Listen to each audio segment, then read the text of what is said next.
So we're all done. I really like them.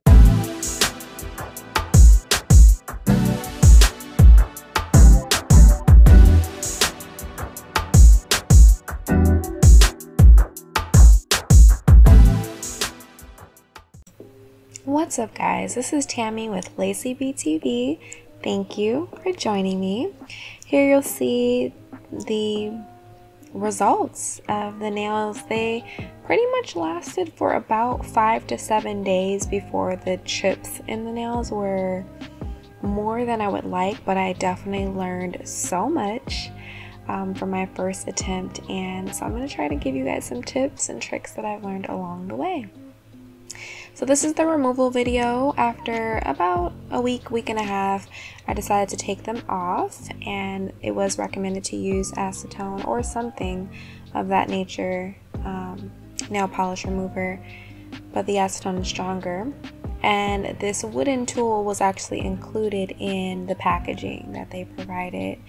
And so basically you just dip in the acetone, and you're using the tool to kind of pick right under where the nail meets where the gel meets your nail, and then you're able to easily just slide it off. The acetone kind of breaks down the glue that was on the underbelly of the nail, and then yeah, it just slides off. So I think I mentioned in my first video that I wasn't sure about sizing and things like that, so definitely you'll see in this video I learned a tip on the correct sizing method. Other than that, I believe now, after maybe 4 or 5 attempts with the nails, that the cure matters as well, and I find that it's a little bit better when I don't cure as many times. So it's recommended maybe 1 to 3 times, but I believe maybe 1.5 is best for me. It helps a little bit when the nails are a little bit more pliable, because this is going on my natural nail, and the harder the gel is, the more likely it seemed that it was going to chip. So that's one of the big tips I'd like to recommend. Maybe just cure once, still a little bit pliable, it moves with your natural nail.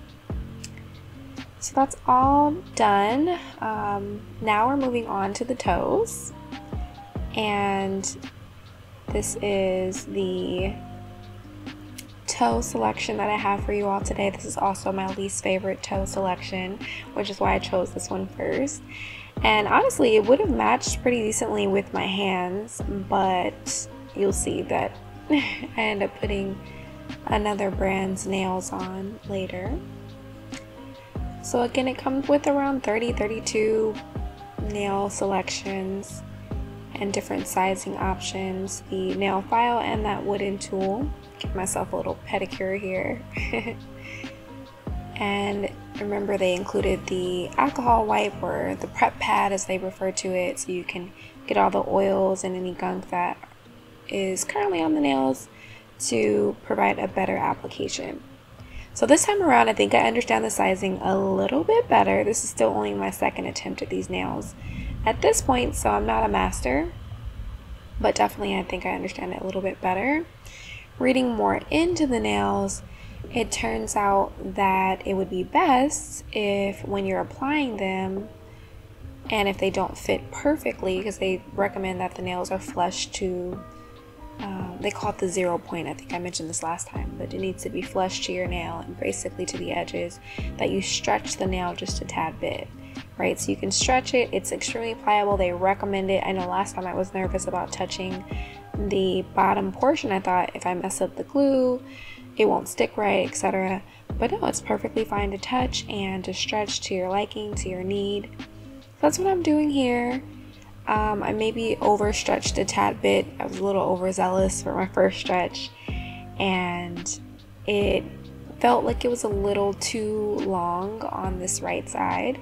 So I'm gonna go in and try to form it. Just need to make sure that it's flat, because when you cure it, if it's not flat, it will curl upwards, and of course that makes it more likely to chip or to come off faster than we would want.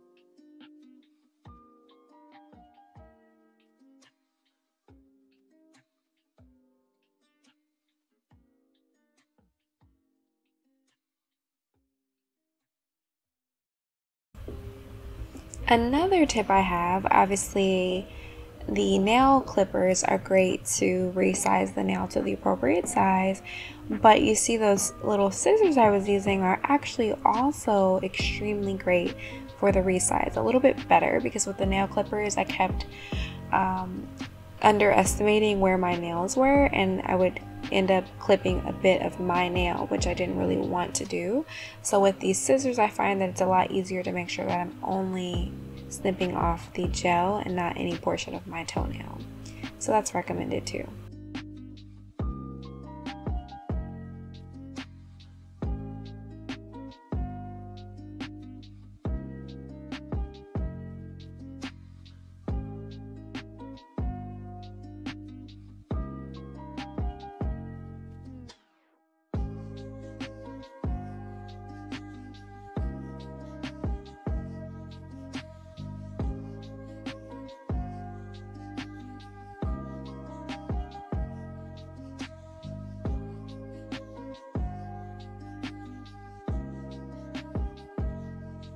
Alright, so for my pinky toe, I initially wasn't sure what I would do.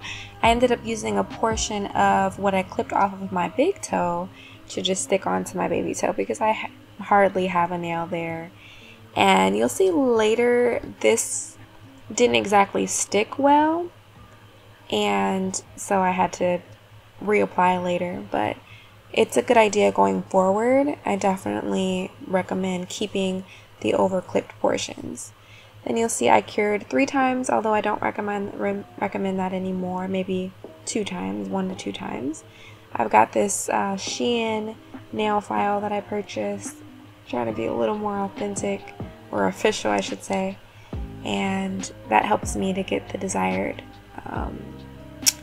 look. But I still went in with the nail file that they included just as a final touch. With the pinky toe, yeah, going forward I save all of my extra clippings, but I save them on the plastic so that they don't get, like I said, you can stretch the nail and the sticky part of the nail doesn't get really messed up, but it can get messed up over time. So if you're going to use it for something like that, like a reapplication sort of situation, try to keep the sticky part as sticky as you can, because later the pinky toe falls off. Right here you can see that I don't have my pinky toe, but I'll put it on again. Sometimes I even put my pinky toe on with a little bit of glue, because it's just that difficult for my pinky toes. Hopefully it won't be like that for you all. But they came out so great. I love them. They last so long, let me tell you.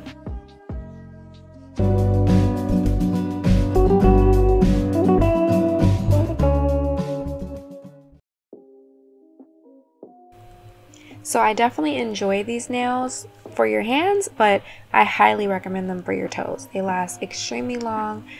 Really, it's the best bang for your buck. So definitely try them out, Vanity Table or Nails. Bye guys.